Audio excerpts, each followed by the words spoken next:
What's going on, everybody? Welcome back to TTB Ravens Media.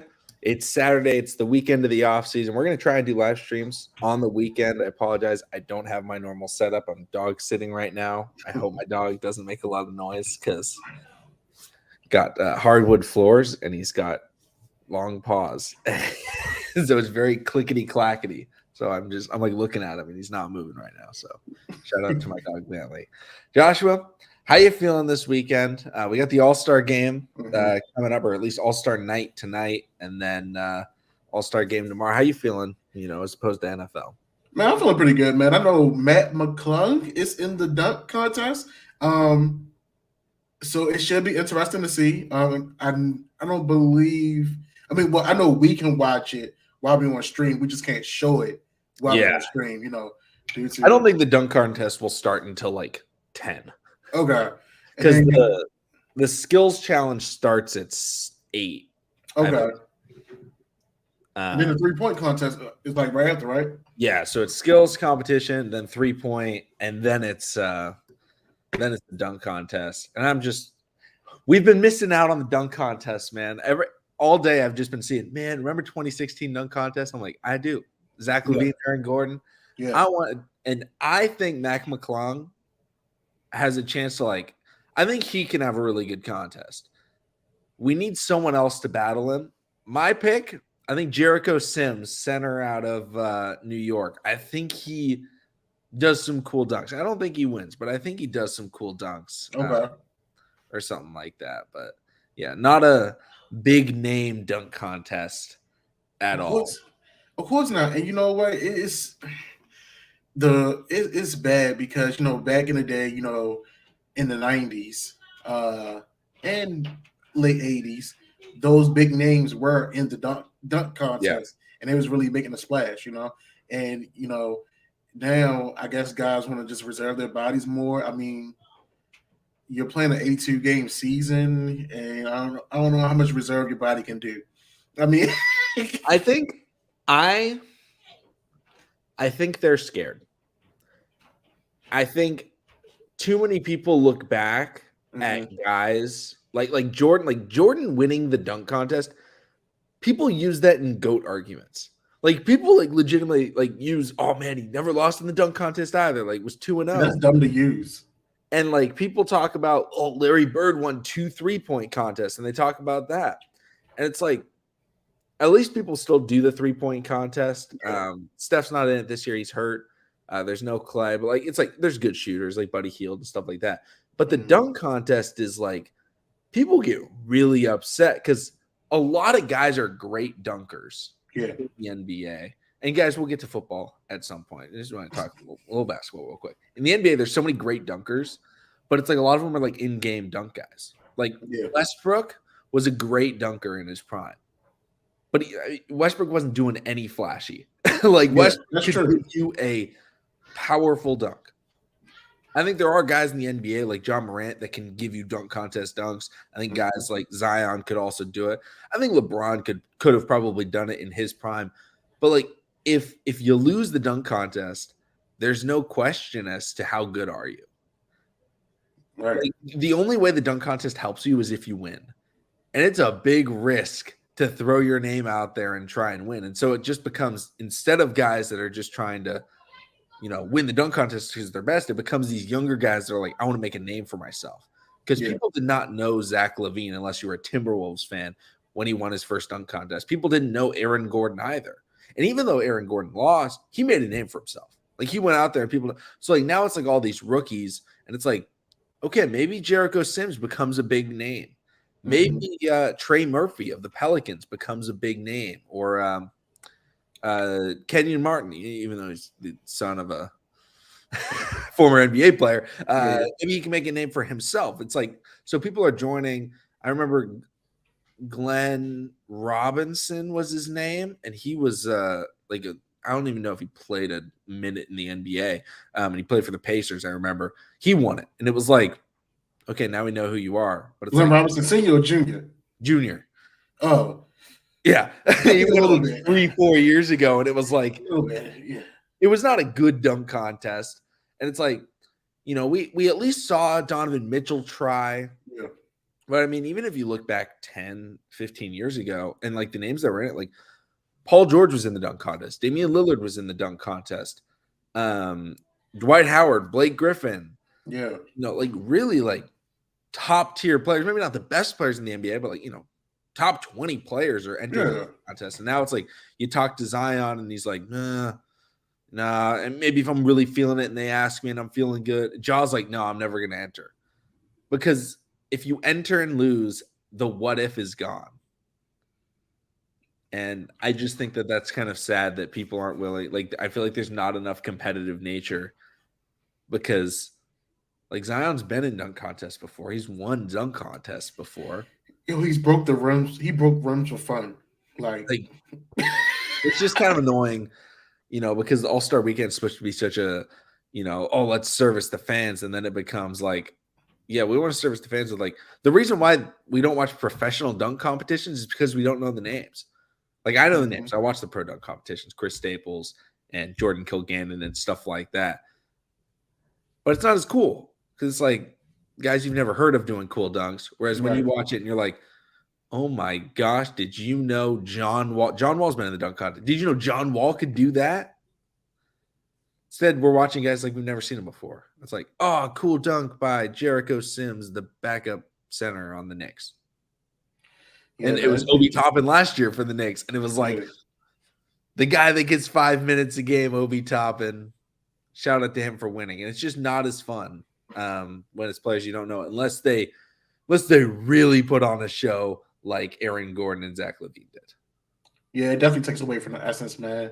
I mean, when you hear certain basketball players coming up to certain different like pro-am leagues, like, Drew League, or, you hear Kevin Durant, or even when Kobe Bryant came down to Rucker Park, like those staples, those places where, basketball is truly known, is like, yo, everybody in the city's going to come out. So you want to think, when you hear certain names in the dunk contest, in the 3-point contest, in the All-Star game within itself, even the skills challenge, because some people do like that. Me personally, I feel like the skills challenge is a tad bit boring because I feel like it's like, I don't know. I just feel like it's more for the little guys. It's more like for PGs and two guards with maneuvering and everything like that.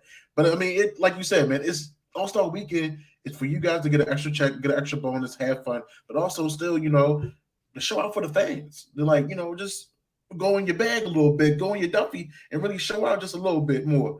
Hey, it is what it is. It's even from the Pro Bowl to the All-Star game, it's all got dummy down. So, yeah, I will say NBA All-Star Weekend is a lot better than Pro Bowl weekend. I give you that. Oh yeah, for sure, I give you that. But yeah, it's like, I'm excited to watch them, but I'm also like kind of disappointed that we don't get to see, even if it was like, Shaedon Sharpe was in it before, and it was like, okay, at least Shaedon Sharpe was the number 7 pick in the draft, and he gets meaningful minutes for the Blazers. But yeah, Rashad Bateman, that was a great one. It was like Vince Carter was a like legitimate NBA player that people knew, and then he went. I'm changing the colors right now. There we go. Sorry, I did not like the yellow. But it's like the favorite dunk contests are almost always of guys that ended up becoming really good. Like, I don't think many people talk about, man, do you remember Gerald Green in the dunk contest? Like, yeah, but it wasn't legendary. Because legendary when it's like the superstars do it. Yeah. Like, even Zach LaVine became an all-star. But I don't know. That's kind of all I got on NBA All-Star Weekend. What do you think? Oh no, we're starting off hot. Come on, Chris. What's up, y'all? If we trade Lamar, who y'all want? Stroud or Richardson, or maybe wait till next year, or take Drake May, or maybe hometown guy Caleb Williams. Also, if Colts cut Gilmore, can we get him? Here's the thing about Caleb Williams. He's probably going number 1 next year. The Ravens aren't getting the first pick. There's no way the Ravens can get the first pick next year. They're not going to get it because their team is too good. And no team, who's going to get the 1 next year? It won't be the Bears. like I low-key got New England. Don't go quarter. Like the Texans could get the one, but the Texans aren't trading for Lamar Jackson to give us a future pick. Right. So it's like, I don't know of any way that we could get him. Like Richardson, I wouldn't hate Richardson. I would. But also Richardson wouldn't play this year. And so it's like Richardson is a project. He is very raw. It could work if it all went really, really well. He's not my first choice. I would want Stroud.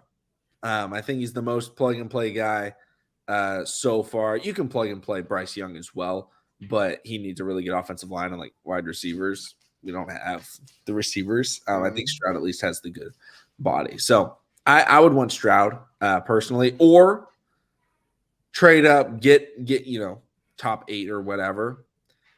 Draft yourself a corner, or draft yourself like a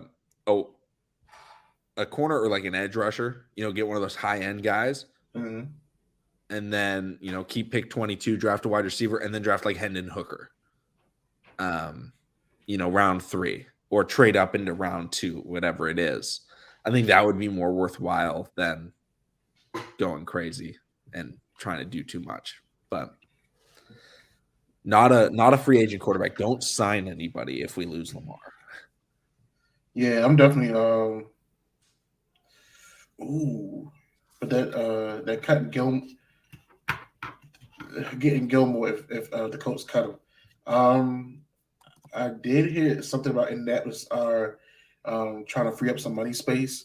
I don't think the Ravens will pull that trigger on Gilmore. I feel like he could be a great additional piece to our secondary. I just don't, because of what he's asking for and his age. Not saying he's not still playing at a high level. I don't think we're going to, go for it. I think somebody maybe like Jalen Ramsey, who's been around. I mean, it would technically be a third team if the Rams don't bring him back. I feel like, because he wanted to be a Raven initially when he got drafted, even during his draft process, that's someone you could actually look at to maybe getting cut a deal.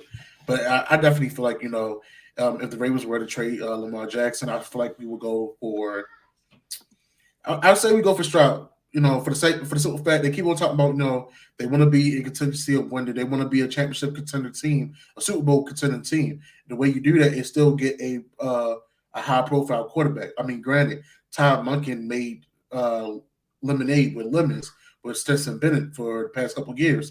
But at the same time, it will still help a fresh OC get a high prolific player on his side, running his offense. Excuse me if y'all hear any yelling. That's my niece and nephew. So we both got some background noise. Yeah, and I don't know, like Gilmore. I don't think it's worth signing a veteran corner like Gilmore, where he's aging, he's getting slower. I mean, that was Marcus Peters last year, and that's going to be Marcus Peters again this year. Not a number 2. I'd rather just draft somebody in the first round and get a young guy, rather than trying to like plug it with a vet, like we always do with wide receiver. A good question right here is Adit. He says, do you think the Ravens and Lamar are closer to a deal than we think? But Lamar wants to see the schematic changes are made and who the next OC is before really committing to the team. I don't think so. I think the Ravens and Lamar Jackson are in a situation where both believe the other one is going to cave. Like, I think they both know that they'll cave. Like, the Ravens know the Ravens will cave. Like, if they need to, they'll pay him. And they also know that Lamar Jackson, if he needs to, he'll sign that deal. But Lamar also knows that he'll sign that deal or whatever. And they're just, like, playing chicken right now. And I think a deal's going to get done. I just think it's like they both know that the other would accept their offer. And so they're just trying to wait it out and see who ends up, taking that offer first. And I feel like it'll be the Ravens that take it, because I think Burrow, Hurts, and Herbert all get this deal. Yo, what you said? Hurts? Yeah. If Hurts gets a stint, oh my gosh!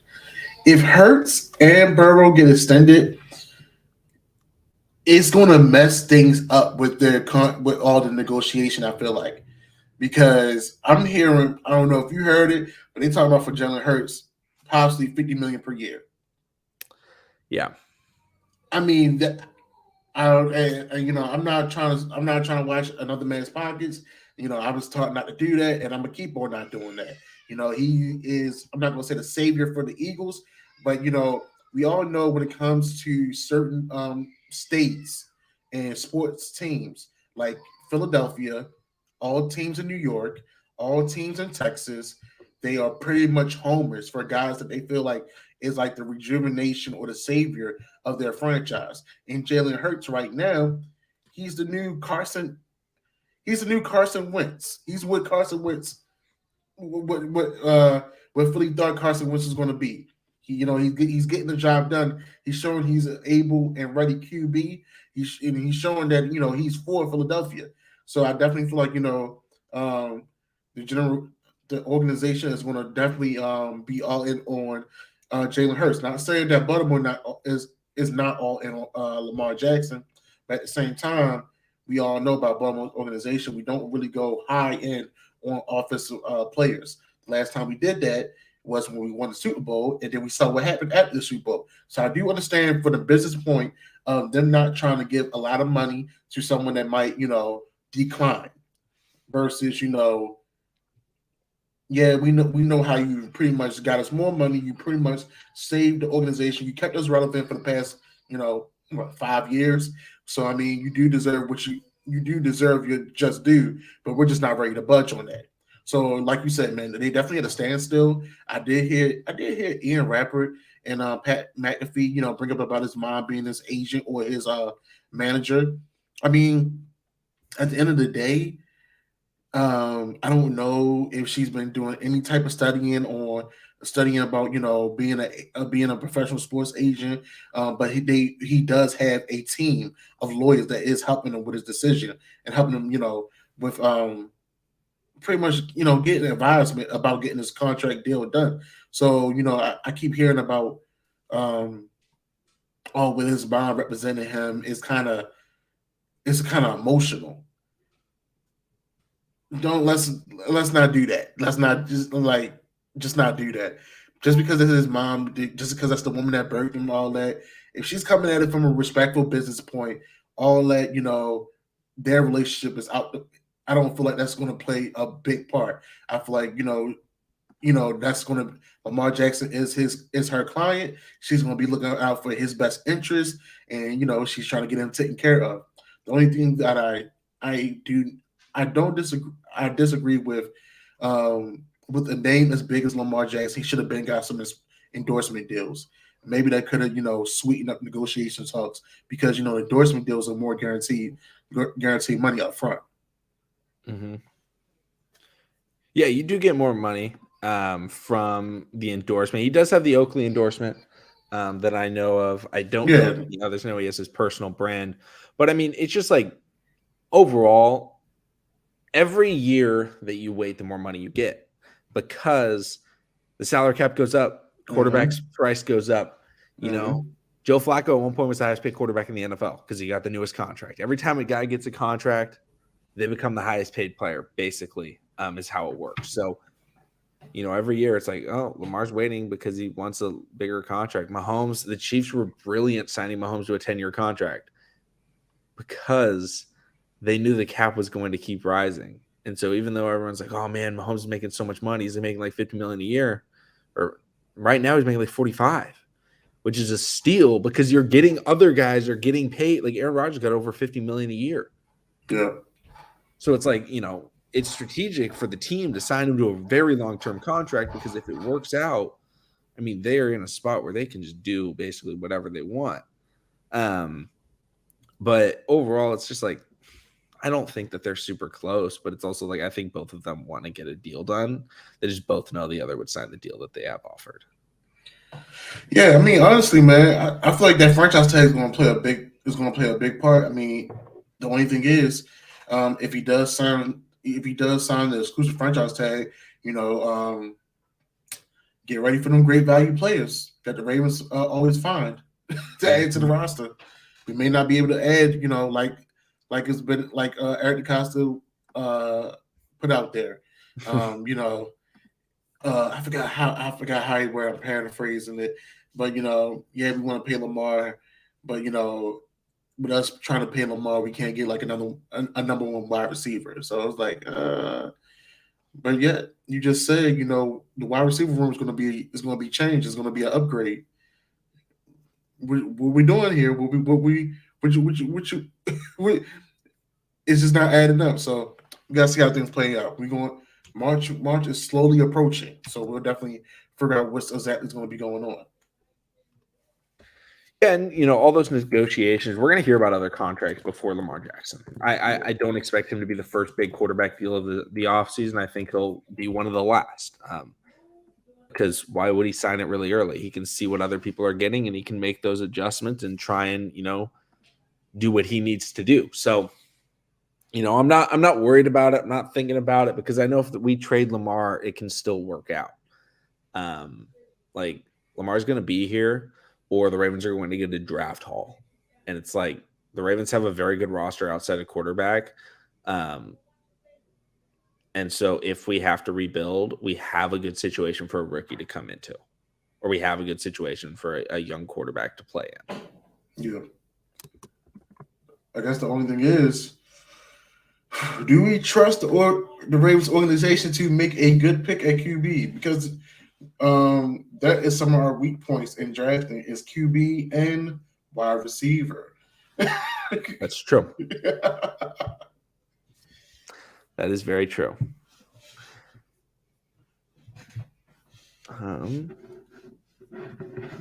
Yeah, like obviously I want Lamar, but I'm also, again, I'm not stressed because there is a path if he leaves to still have a ton of success.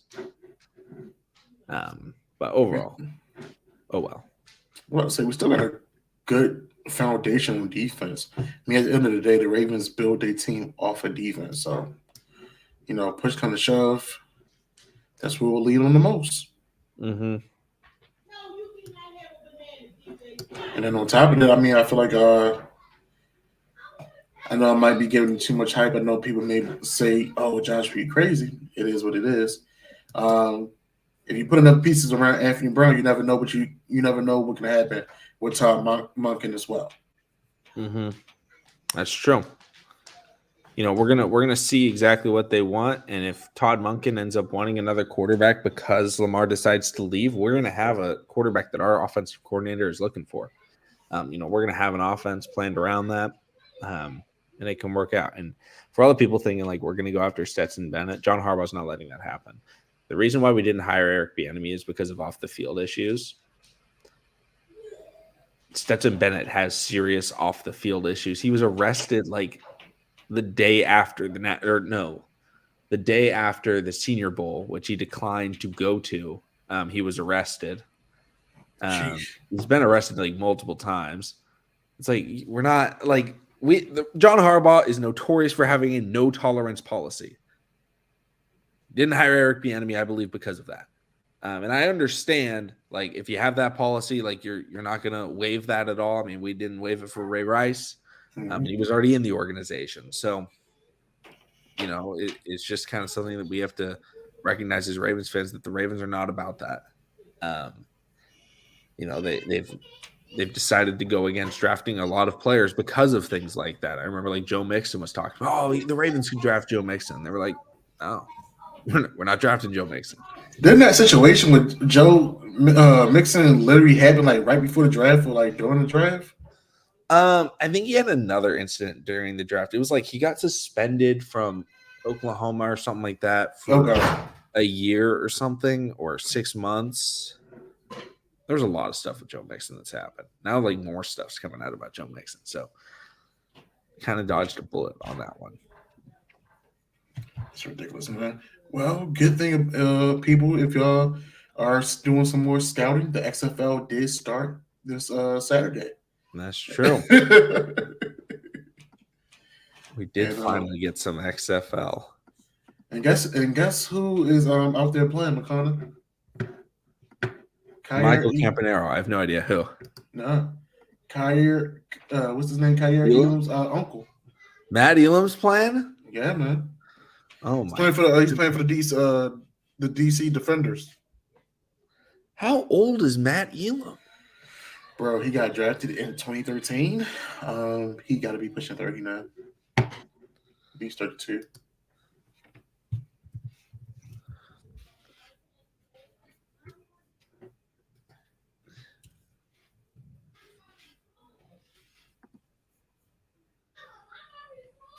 He was born in 91. Yeah, he's up there.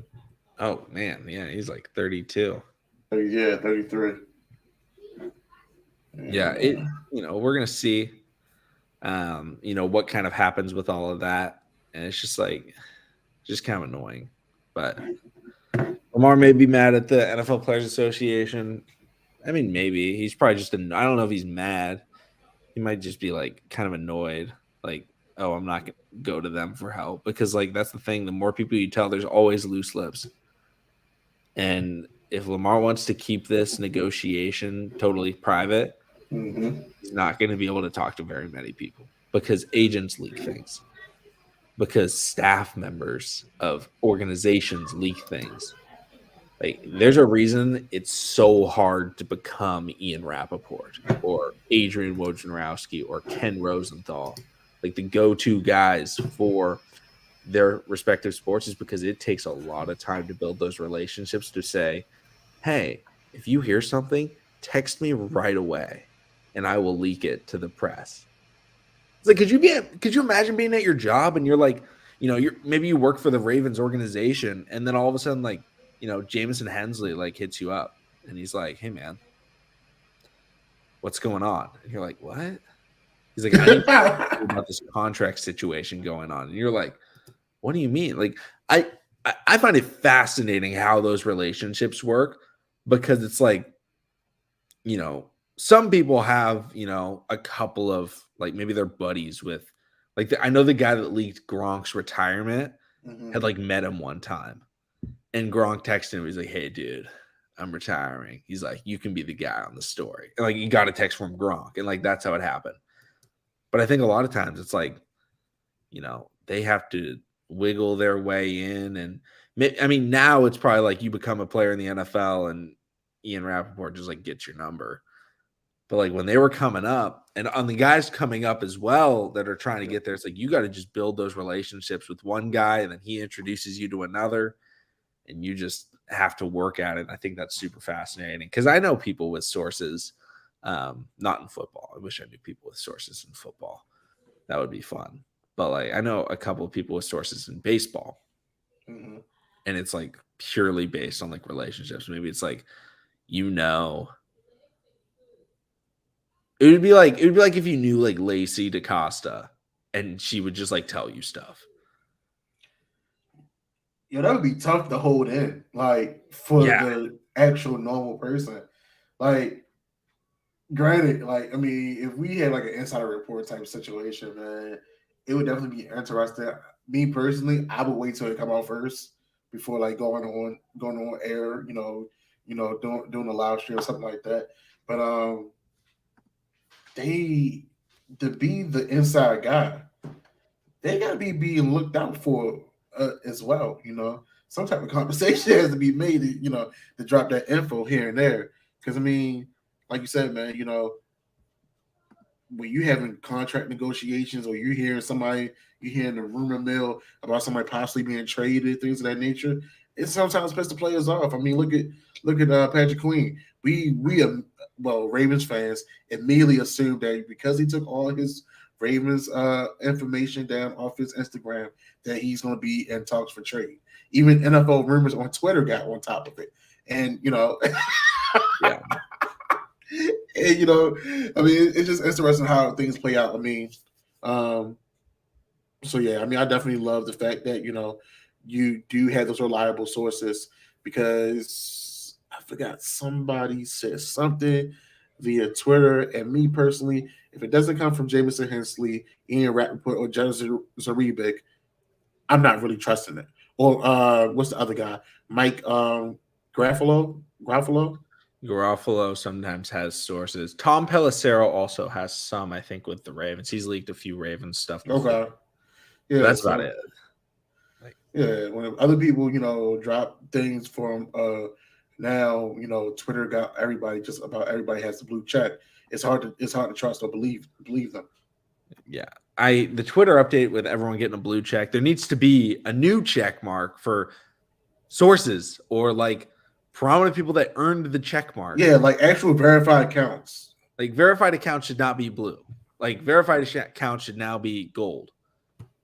Like you shouldn't be able to buy the same level as verification because then you got to go to their profile and then click on like the little tag and then find out. Yeah. It's like, come on.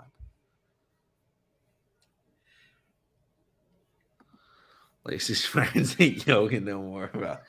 I highly doubt Lacey is leaking any information. I highly doubt it. Even though she communicates with the community, I feel like she knows when to hold it in. Mm-hmm. In Baltimore, get up. I love Cam Smith. Oh my gosh, if the Ravens traded back and got Cam Smith, I'd love it. I would take Cam Smith for the Ravens at 15. Cam Smith is out of South Carolina, right? Yeah, one of the physical dogs. Yes. You want a guy like Marcus Peters to come into the Ravens to replace Marcus Peters? Of course. Cam Smith. Cam Smith is crazy physical. Clark Phillips is the most similar to Marcus Peters, but Cam Smith is like in your face, fight you, hit you hard, make a play on the football at all times. So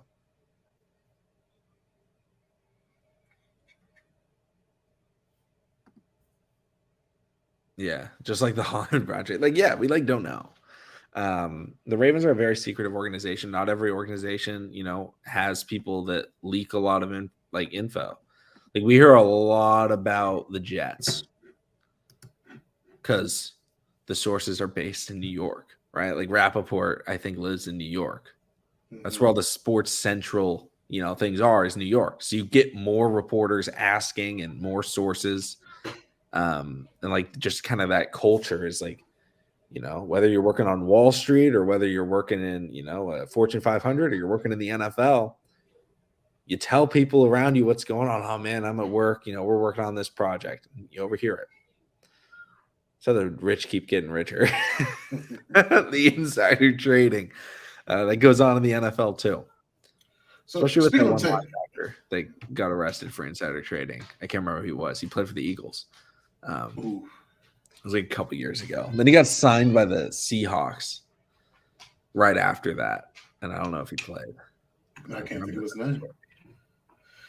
But I mean, speaking of Tank Dell, I've seen some highlight tape of him. What you think of him? I think I need to know what he runs in the 40. If he doesn't run 4.2, I don't think it's worth it. Like at his size, it's so tough to play. And if you are not like true game-breaking speed at that size, it's very difficult for you to succeed. Like if he runs a 4.3, I don't think I'm drafting him. If he runs 4.2, I would draft him in, late second, third round. But it's like he can get separation, but he's also like not playing in the best of conferences. And the Senior Bowl did not have really any of the good cornerbacks. Actually, it had no cornerbacks basically at the Senior Bowl. It's not like, all the good corners were there. And so it's like, oh, he's cooking people. It's like, well, yeah. Also, you're doing one-on-one drills. Almost every one-on-one is won by the wide receiver. Especially like camps where there's like no film and they say, hey, run a route. The corner has nothing to go on. Remember when everyone thought Kyle Hamilton was going to be a bust because he got beat in a one-on-one route by an undrafted wide receiver? And it was like, no, that's just how one-on-ones go when you're a defensive player, not in a game situation. No, seriously though. I mean, Tank Dell, University of Houston guy. I saw somebody like, oh, we can, he'll be an upgrade of what Hollywood was. Yo, if we keep Lamar Jackson, I'm just gonna speak it at the beginning. When Lamar Jackson, I don't think Lamar Jackson continuously went smaller guys. The only small guy that I feel like we should go for is Elijah Moore in a even swap. Like I said, he's a guy that seemed unhappy in his role in New York, and I feel like either James Prochet or Devin Duvernay will be a fair swap. Because hey, I feel like with a Todd Monken, we probably can make something happen. Todd Monken do know how to use his personnel and put the best offense out forward. We've seen that. But yeah, I'm really not sold on Tank Dell. I'm not sold on Quentin Johnston. I just want people to get it out their minds that we got to continue going for these small guys. We need some big body guys that's going to stretch the field out. Also, get yards at the catch, and also be able to jump up and get those 50-50 balls as well. Yeah, and we're going to see, throughout the draft process, especially once the combine hits, we'll know the measurables. That's what's so huge. I saw people saying the NFL should get rid of the combine. The combine's not just about the 40-yard dash. I know that's what everyone's favorite part is. The measurables are an extremely important part of the combine. That's the most important thing. How big's the wingspan? How much do they weigh in at? How tall are they? Like that's so valuable because coming into it, Tank Dell was thought to be a 5'10", 160 guy. Yeah. Senior Bowl gets measured in at 5'8". And it was oh, he's not 5'10". That's way smaller. That's way scary. Xavier Hutchinson was oh, here's a big body wide receiver, very physical, measures in at 6'1", not 6'3.5". And it's oh, that's not the body type that we were looking for.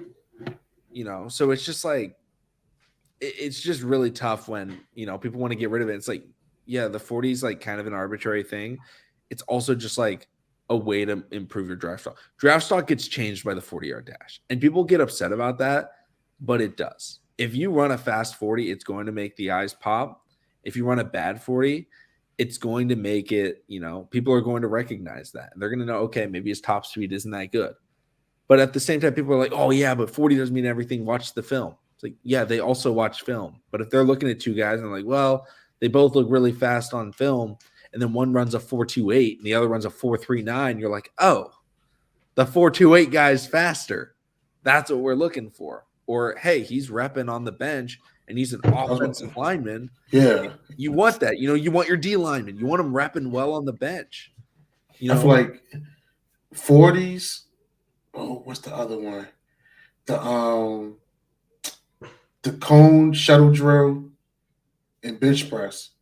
Or something highly, or those to me are the main three that I've really looked at, because you really look at style, technique, form, everything of that nature. Because like you said, when it comes to those linemen, and it comes offensive line and defensive line, even those defensive ends and linebackers as well. If you benching 225, 15, 25 times, we know you can go the distance. We know you can constantly be in that game. We know you can, that you ain't gonna get tired. That you was a dog, Even when you look tired, you got a little bit left in your tank. I forgot who it was back in the day in that Pro Bowl. I think it was Tyron Smith. It was a Dallas Cowboys offensive lineman that went crazy on the bench press. Oh, Larry Allen showed up and was repping at 55, and he repped out an absurd amount of reps on the bench. Larry Allen's Larry Allen, in my opinion, is definitely the best interior offensive lineman of all time. He's probably the best offensive lineman in general all time. Yeah. And monster. It was even 2 or 4 years ago at the combine. I don't know if it was a defensive lineman, it was an old lineman. They went crazy too in the bench press. I forgot who it was. Yeah, and it's even drills the 40-yard dash for offensive linemen. That's something you never get to see, but also shows you, hey, I believe basically the best combine ever for an offensive lineman was Trent Williams. Killed it in the 40, great bench press, crazy 3-cone drill. And it was wow, he's really good. And so teams looked at that. The Redskins looked at that when they drafted him, and they were hey, we can use this guy, and he can pull, and we can throw him and get him moving. And what do the Niners do with him now? They get him moving because they knew, when you get drafted, hey, we can move this guy. Mm-hmm. The Ravens, when they drafted Orlando Brown, they knew, hey, we can't move this guy. We're still going to draft him, but we can't move it. So, like, it just kind of gives you an idea because you don't get to see a lot of those things and the potential, of those players. Hey, how quick are they? Are they in and out of cuts quick? Do they move well? And just overall athleticism, it's just good to see, hey, how do they do at these certain things? How high does a wide receiver jump? How fast does he run? I don't know why people get upset about that. They're like, oh, it's like, yeah, it's the NFL. They're here to make money. It's a huge event. People love to watch it. Yep. Why wouldn't they? Why would they get rid of it? It's also like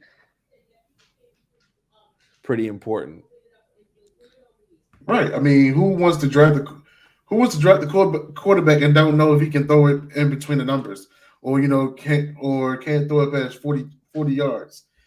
I mean, we saw obviously ourselves saw what Snoop could do, and we still drafted him. But hey, neither here or there.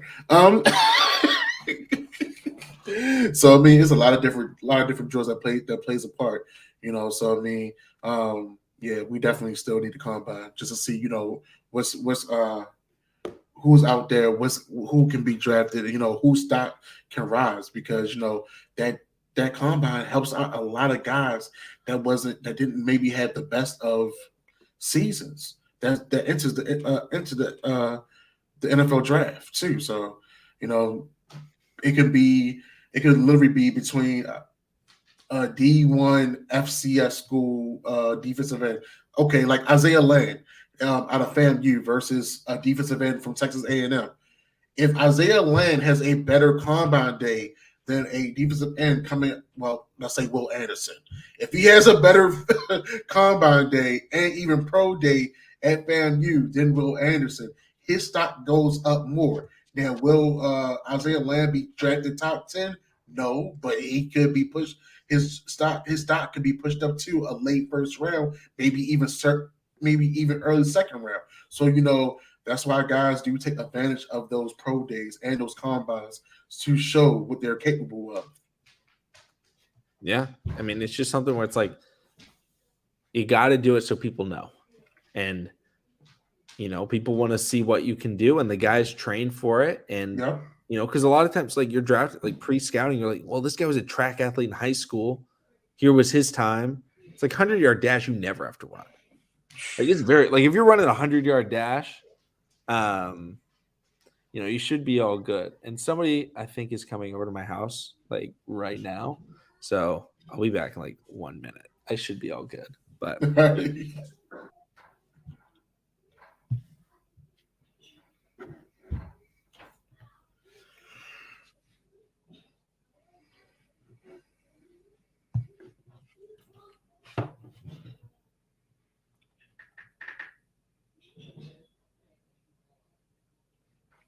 talk to me, family. How y'all doing, man?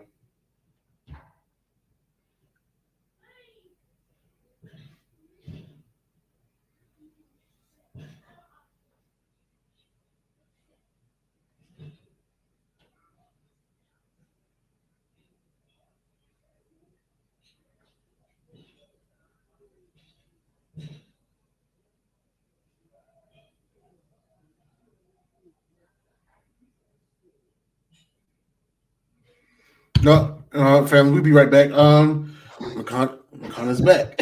there we go. Oh, sorry. Someone came over to take my dog for a walk. So I was like, I got to go. They thought we froze on him. No, we didn't freeze at him. And it's like, guys can succeed without running a fast 40, but it's a lot more difficult. I mean, like, Anquan's the most notorious. I think Anquan ran 4.8.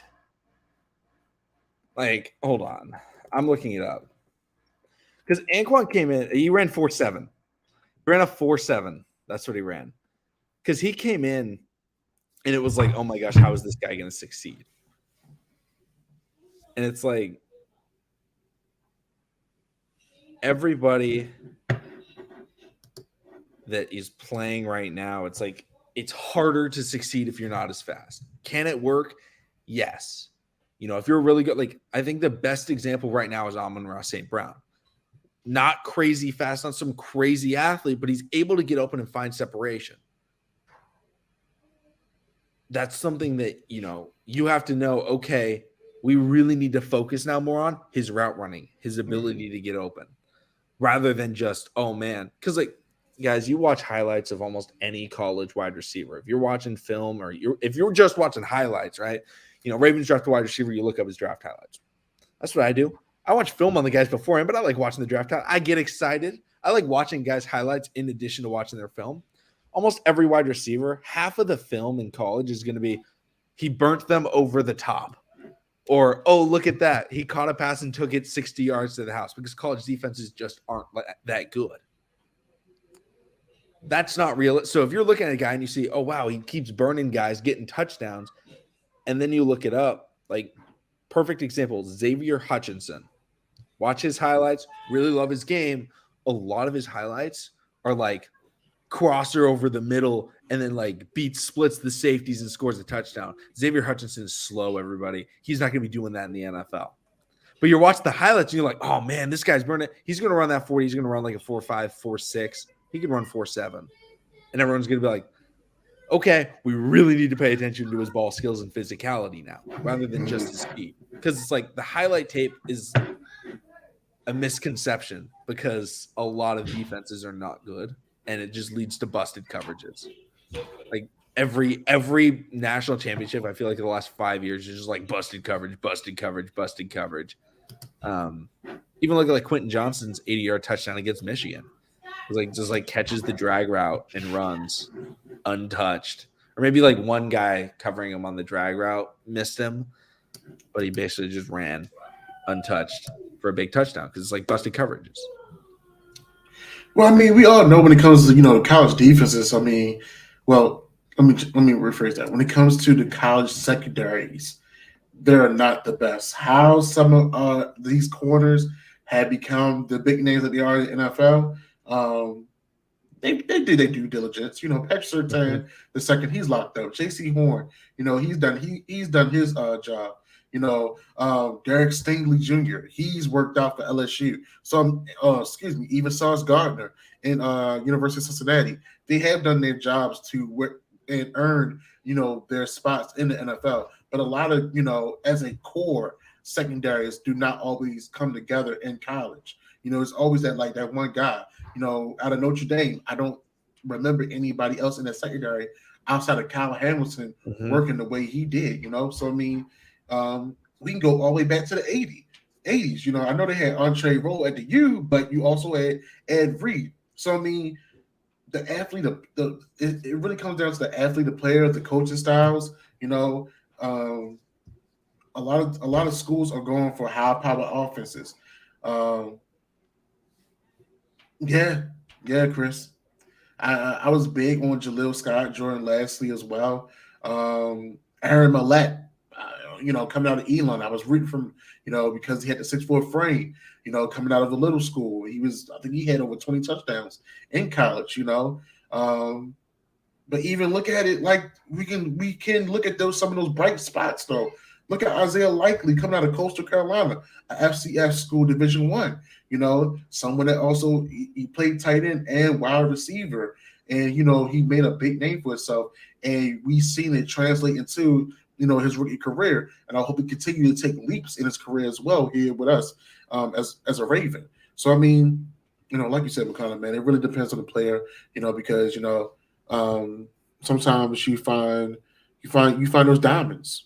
I can say the Ravens organization is good to find those diamonds in the rough. We got 5-6 picks this upcoming draft. Yeah, we got 5 picks. Yeah, this is crucial. This year's draft is crucial as hell.